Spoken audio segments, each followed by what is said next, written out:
to be first-time competitors at Bianchi, from registration through 192 shots on the courses of fire. Well, this is it. Gonna be a little different this year.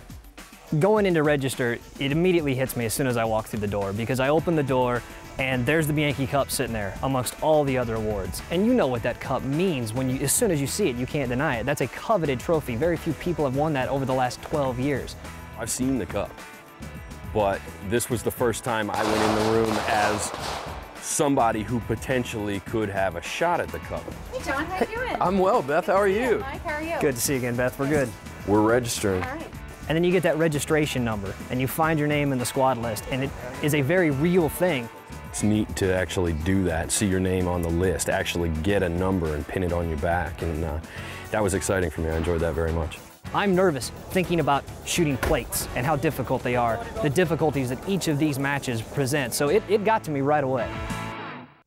Hey guys, today's a big day for you. Julie comes up, and I don't know what Julie's up to, but she's got a big grin on her face.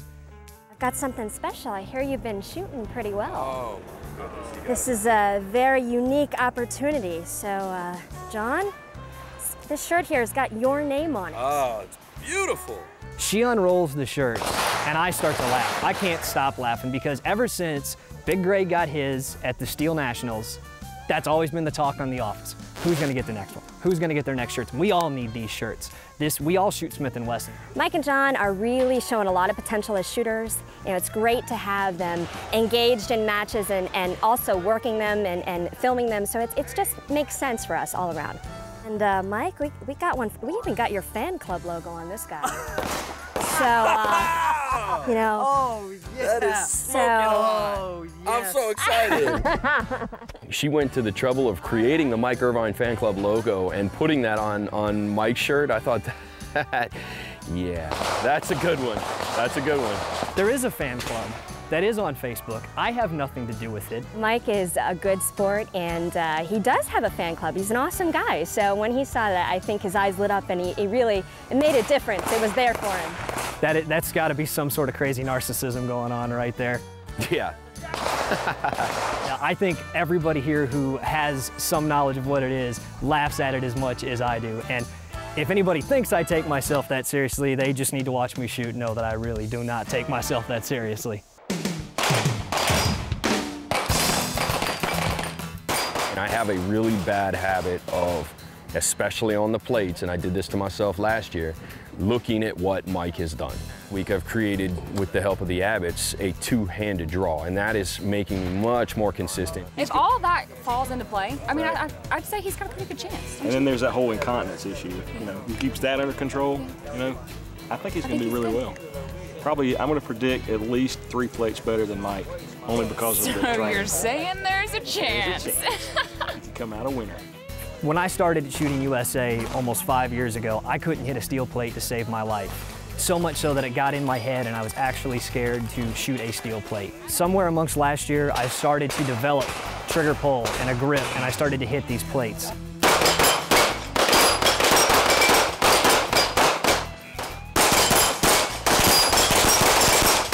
I had 3 misses, and I looked over and saw that Mike had cleaned the front and his first string, and that just shot me out for that next string. I believe he's a better shooter than me at these furthest distances, so I need to be better close. That's where I need to get points. When we walked to the next yardage line, I was saying over and over to myself in my head, just look at your plates, just look at your plates, just look at your plates. When we got to the last distance on the plates, I went 0 for 6, and I looked over and John was not having those difficulties. He went prone, and that was the right call, and he knew what he was doing. So I'm sitting on 230 points. The rumor is John's at 220. Is that right, John, 220? Yeah, that was 22. That's a little closer than I wanted it walking off these plates. I knew it was gonna be tight. 1 plate between the 2 of us. I didn't expect that tight, but it made me grin because that's how it's gonna be. So both John and Mike are shooting at about 50% of what would be shooting clean in the match. But they're doing well among the first-time new shooters. Of course, they're not close to being finished yet. There are 3 more stages to go as our guys compete in the Bianchi Cup, including the dreaded moving target event. It's fixing to happen right now, live on Shooting USA. Shooting USA is brought to you by Smith & Wesson. Safety, security, protection, and sport. And by Federal Premium Ammunition, because every shot counts. Every day, the Smith & Wesson military and police line of firearms is tested, proven, and selected. The M&P is engineered and specifically designed to meet the requirements of professionals worldwide. Unmatched craftsmanship and reliability for defense, protection, and when life is on the line. The M&P, advanced design, advanced performance.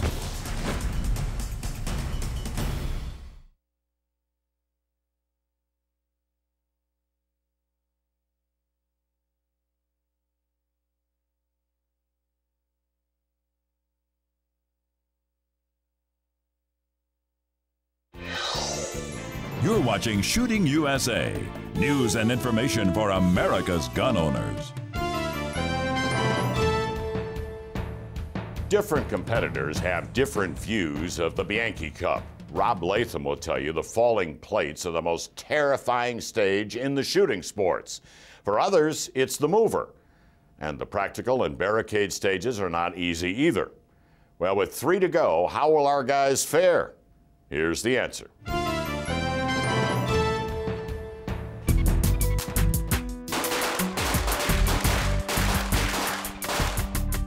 Are you going to touch the barricade? Yeah, I'm gonna put some lean into it. That really helped me last year. Really? Yeah. Mike had this plan, and he sticks by it apparently, where he comes out on the left side of the barricade, he lays his right forearm against the side of the barricade to steady. I'm gonna do what I did last year, which was inside arm up against. Oh? Here. Not on my hands. I don't want. Oh, you do it against your arm. So I get my hands out in front, just a hair. I mean, we're talking right in behind the wrist. I talked with John, and he had told me in his training with the Abbotts that don't do that. Get a good separation. Totally stole that idea from John. I'm glad I picked John's brain before we got out there because I put more hits on paper because of that. I guess at this point, we start looking at the fact that sharing information with somebody you're in competition with might be hurtful. My draw is the weakest part of any of the shooting that we do. I'm slow. In practice, I was having trouble making 6 shots in 5 seconds here with my draw. So I try to shoot 4 well-aimed shots. And if the target's still there, I'll keep shooting, but I'm going to cadence for 4 well-aimed shots. That's my plan. I really struggled on the 3rd distance back. I had a bad grip on one of them, and I know I threw some misses there. Not as good as I wanted it to be, not what I expected to find when I was going to count my hits. There were 13 shots that went somewhere not on paper, unfortunately. So. It's what I thought. You know, there were some good, solid 10s in there, and I called those shots, but then I had a whole bunch of misses. You know, 32 hits on paper of the 48 is way too many misses. I know where most of them came from, but not all of them, so. Later on in the day, it's hot. I mean, it's hot, and there's no shade out there. It's hot. Sun is gonna be tough, man. The sun has gotten around on me this afternoon. It's gonna be right in the face. I got 10 steps out there, and the sun was just beating on me, and there was no shade, there was no place to go, and immediately made it harder to see. My very first 2 shots, I went 5-10, and that's just not acceptable at that distance. I'm lucky to put my weekend shots even on paper. I rattled off 3 weekend shots that walked right up the target, and I went 8.55. Okay, we're clear. Let's move back to the 50.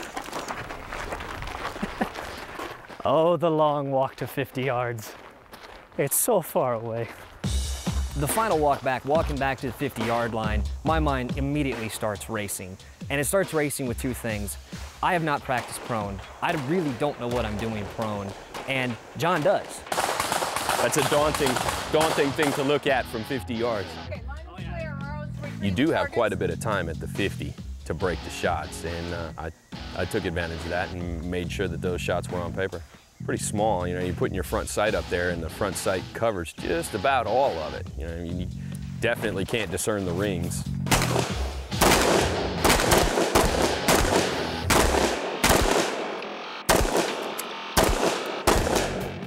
I had no prone practice whatsoever. We were so close after 2 events going into that. As quickly as I could count it, as quickly as they were showing them to me, we were close again. We were, I believe, within 1 or 2 hits again walking away from that. So still at that point, as far as I was concerned, we're tied. It's anybody's game.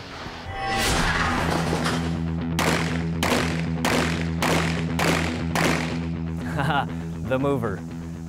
The fear is always the mover. The mover is the most terrifying stage in all of sports, I think. Well, I know Mike struggles on the mover. He has in the past at this match, even though he's managed to do well enough on the other events to beat me. Just watching the mover go by intimidates me, and I don't drive my car that fast. So I'm sitting there, head between my knees, just trying to play it out in my mind over and over again. Are you praying or concentrating? A little of both. Let me get very Catholic on everybody. A prayer never hurt. John was very quiet when we went to the mover, and I know John knows how to shoot a mover because that's one thing that he really worked on with the Abbotts at their range down in Georgia. The smartest thing I did on my very first 6 shots, I made a better effort to call where the shots were creasing the target, and I did that, and it did help because I put some shots in the 10 ring on the next 6. As I started to walk back, it just got more difficult though. There were misses, there were 5s, it got pretty ugly. And you assume I'm up here on this box, I'm gonna see it better, I'm gonna be able to slow everything down in my mind, and it just does not work that way. You have to practice a mover. It's so specific to shoot. Thank you very much. Thank you, appreciate it. Woo, son, I'm sweating, it is hot. That was easily the best mover of my career.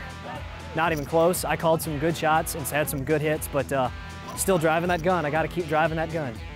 So, but man, is that intense. I mean, my blood pressure is through the roof right now. You can't imagine how intense that is till you stand out here and start tracing that thing with that front sight.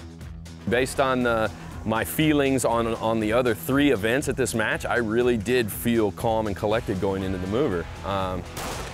Knowing that I had practiced it and knowing that I had my holds and had my tracking down and knew that I was going to follow through, I felt good going on in the mover, if you can believe that. I didn't come close to any of the scores that I had shot in practice, and I'm going to call that nerves. I'm going to call that the heat. I mean, it was really, really hot.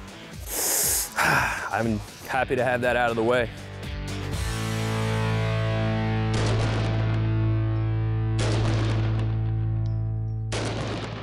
Now, feeling nervous may be a bit of an understatement. The Bianchi Cup is definitely the most intense competition I've ever been in.